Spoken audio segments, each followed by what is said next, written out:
Hi, everybody. In this week's readings and video, the Common School movement is framed around a powerful and ambitious vision for education. Championed by reformers such as Horace Mann and rooted in the ideals of Thomas Jefferson, common schooling was presented as a means of preserving democracy through tax-supported systems. Schools were intended to prepare individuals for democratic citizenship, promote social order, and function as a civilizing force by instilling discipline, moral character, and loyalty to the nation.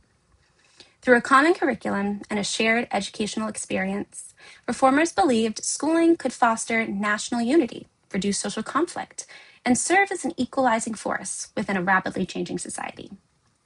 However, this vision was plagued by profound contradictions regarding who was included in the common and what values were chosen to be taught. While this movement's rhetoric emphasized equality and universal education, its practice often reinforced second-class citizenship and systematic exclusion. As the video and readings make clear, universal education coexisted with discrimination, cultural suppression, and unequal educational quality, particularly along the lines of race, religion, gender, and culture. The pursuit of unity frequently came at the expense of pluralism and equity, as schools promoted a dominant definition of American citizenship that marginalized those who did not conform. When I consider public schools today, I do see meaningful traces of the Common Schools movement's original purposes. Democratic citizenship, social cohesion, and the belief that schooling should serve a broader public good remain visible aims of education. Schools continue to emphasize shared norms, civic responsibility, and common expectations for students, reflecting the movement's goal of preparing citizens for participation in a democratic society. In this sense, the foundational purposes of common schooling are still present, particularly in how educators frame the role of schools beyond individual academic achievement. At the same time, the extent to which these ideals are realized is uneven and deeply shaped by structural conditions.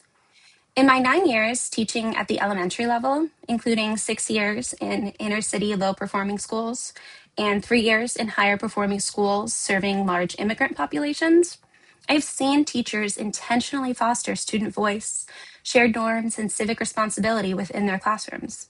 These practices reflect the democratic and civic aims of the Common School vision. However, across both contexts, they are frequently constrained by mandated policies, accountability pressures, limited instructional time, and unequal access to resources. This mirrors Hayek's argument that democratic rhetoric often coexists and can be obscured by unequal institutional outcomes across schools and districts. Anderson's work further helps explain how these inequities persist. He documents how Black communities historically pursued education as a pathway to liberation while confronting systems designed to maintain racial hierarchy and labor control. Today, similar dynamics appear through disproportionate exclusionary discipline for Black students and students with disabilities, as well as opportunity structures that funnel marginalized students into surveillance, remediation, or even exclusion rather than enrichment.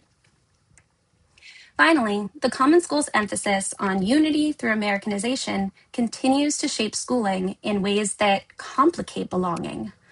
While schools often promote shared national identity and cohesion, contemporary education still privileges English and dominant cultural norms.